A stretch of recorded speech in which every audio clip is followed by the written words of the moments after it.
the song Smoke on the Water, there's a bit of a story behind that one. How did that sort of come about? Well, it's a long story, but I'll try and keep it short. It happened in Montreux in Switzerland in 1971. We were there in November recording an album called Machine Head, and we kind of finished the album.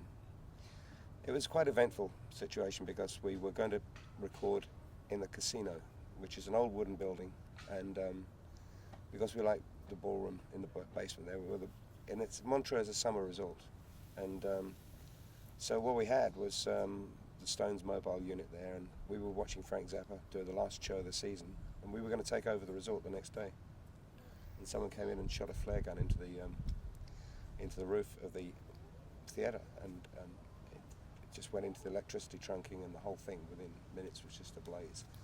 They got everyone out, and a few injuries, but no one died.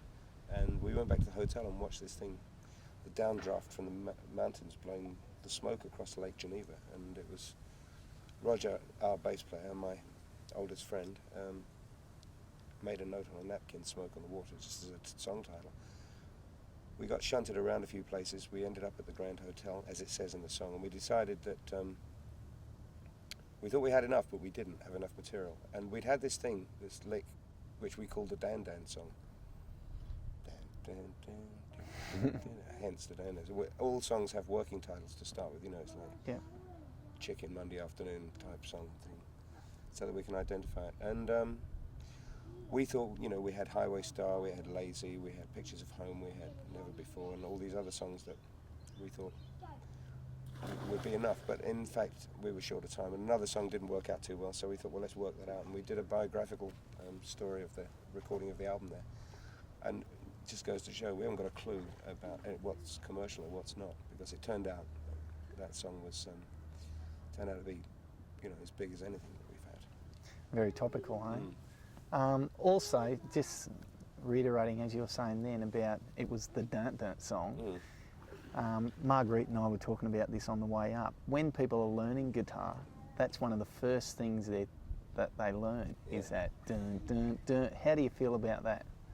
Well, I think it's great. It's a simple vehicle. The irony of that is, or the paradox, if you like, is that these are stunningly brilliant musicians, and yet the basis for everything that's accessible is based on simplicity. And I mean, that song, we do it every night.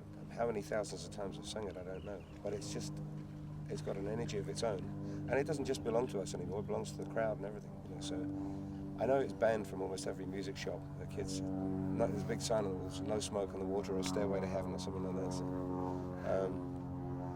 So, it's quite something being connected with a song that's that famous within your own lifetime. It's great. Yeah. Do you still find that performing that song, like you were just saying, it's got its own energy? Does it have its own emotion for you too?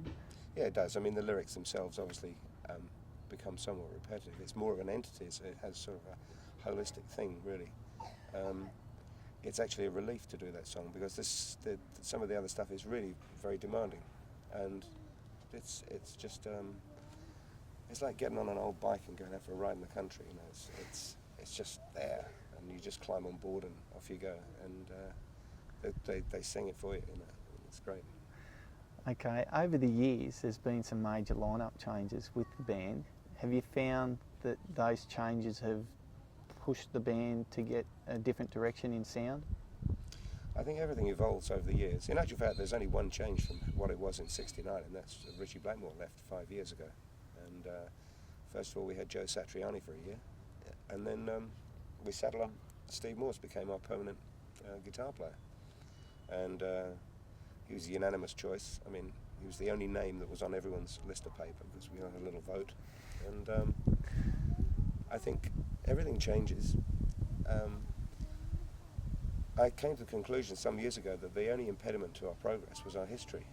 It's another one of those things, because everyone starts talking about what you've done in the past, which is very nice, but you've got to remain progressive for your own sake as much as anything else. Yep. And I think the audiences respect that. I remember seeing that we've had a very up and down kind of career, and I think you learn from those things. I remember back in the 70s one minute everything was going crazy, the next minute you go back on the third visit in a country, maybe it was Germany or something like that, and you notice the response isn't quite the same, the audiences aren't quite as hot as they were earlier in the year, and you think, well, it can only be because we're just doing the same songs over and over again and we haven't progressed really. So we put some more into it, and Bob's Your Uncle, a couple of years later they're all back again, or a different crowd are back. And I think what happens is you tend to get complacent. Sometimes you get tired, sometimes you have family problems, and it is like a family. I have two families, my musical family and my domestic family. And it's true, sometimes you stay together just for the sake of the kids, it happens in music too. And I think that was a big problem with us, and I saw confidence levels going down. And when that happens, you start playing safe, and you don't push yourself to the limits that you really should be, which is, I think, probably one of the key elements to Deep Purple. It was always dangerous. You never quite knew how far we could push it. And that danger is back now, and I think that's why the crowds have been sensational. I mean, we've been on the road now on this tour since started in Turkey in June last year, I think, and we played to over 1 million people so far on this tour, and they're all very young and they know all the words, and it's weird, very strange. I said to my daughter, who let all the kids in, she said, "You don't get it, Dad." Deep Purple is really cool. So, well, thank you very much. Well, it's funny you say that, because just as we were leaving the golf club to come here, I passed 3 people out there where you park your cars, and they said, "Oh, what's going on?" And I said, "Oh, we're just going to have a chat with Deep Purple." And the daughter straight away fired up, didn't she, Marty? She turned around and said, "Oh, don't worry about these two," to Mum and Dad. She said, and she looked at Mum and said, "Deep Purple are really cool." So it's funny you say that. But that I think it's probably because we've got Steve Morse. He's a really good-looking guy, I think it's musically dangerous again, and I think it's based on that whole thing. There's a hell of a lot of songs that people know, but there's a lot of new stuff as well, and it's not a difficult evening to go and watch a Deep Purple show. There's sort of something happening all the time. 2 things. One, Ian said then that he remembered the 70s. Sure, and the 60s. 2, when you were talking about the confidence levels were going down in the band, was that within the band, or did you find that from outside? No, I think it happens within the band. First of all, you take 5 fairly ordinary kids who happen to have chosen music as their way of life because they love it. No intentions, no dreams of being stars or famous or anything like that. I mean, that wasn't in the plan. It happened, and it was great. But you take 5 kids who've never been in a hotel or a restaurant in their lives before, and then you enhance that kind of normal feeling of immortality that kids have anyway. You just got this confidence, and then you stuff loads of money in their pocket, and then surround them with everything they want, and they're going to be lucky if they come out the other end intact. It's very tricky.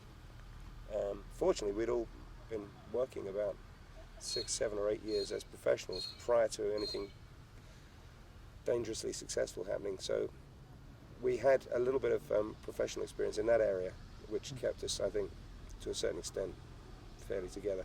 Plus, we weren't into drugs at all. I think that was another thing that was very fortunate for us at the time, because it would have been easy to just add that as another one of the things to have to deal with. And I didn't smoke my first spliff till I was 40. Yeah. Yeah. It was great. Did you find you guys had a bit of unpopularity around other bands and stuff for not being into drugs? No, most of them weren't, Yeah? It's all a lot of... Most of the people I knew weren't. Occasionally people, but it wasn't evident anyway, I mean, it wasn't a big damn thing. Whatever people were doing behind closed doors was one thing, but... Yeah. I mean... It was, it was fairly healthy. People were just too excited about the music, really. Yeah. I think all that really came... See, most of us were products of the 60s. Yeah. I mean, I started in 62, and it was about the same time as everyone else in Purple started. So it wasn't until 70 that we all started getting some success. In 62, I had no idea what was going on in 62. We were just buying records from America on import labels that the Americans didn't want or didn't understand. And so we got a hook on blues and jazz and rhythm and blues and skiffle and that sort of thing. And I think everyone was keen on music because we were sick to death of that typical English pop music that was coming up all the time. There was singing with strangled voices and very inhibited and all that sort of thing. So, you know, let's get out and do something. And let's play this thing and as an instrument, you know. And there were various huge things happened, you know, the Beatles and the Stones and of course and Hendrix. Just, you know, each one of those kicked a door down and everyone said, yeah, well, we can do it too. And everything evolved in different ways. There were no two bands the same. I mean, there weren't these huge pigeonhole type things that you have today with heavy metal and goodness knows what. It was just rock and roll, really. And there were bands as diverse as Jethro Tull and Free and T-Rex and Black Sabbath and Led Zeppelin, and we used to play the same shows, the same festivals, and used to go to clubs and play 5 shows a night, eight on Saturdays and Sundays. Yeah.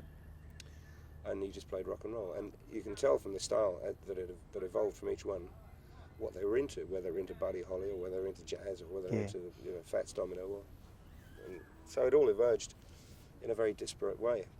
But, no, I don't think there was any understanding of that, so I've forgotten what the bloody question was now. So have I. That's heaps. No, that's good. I'll get out of the way and I'll let you go.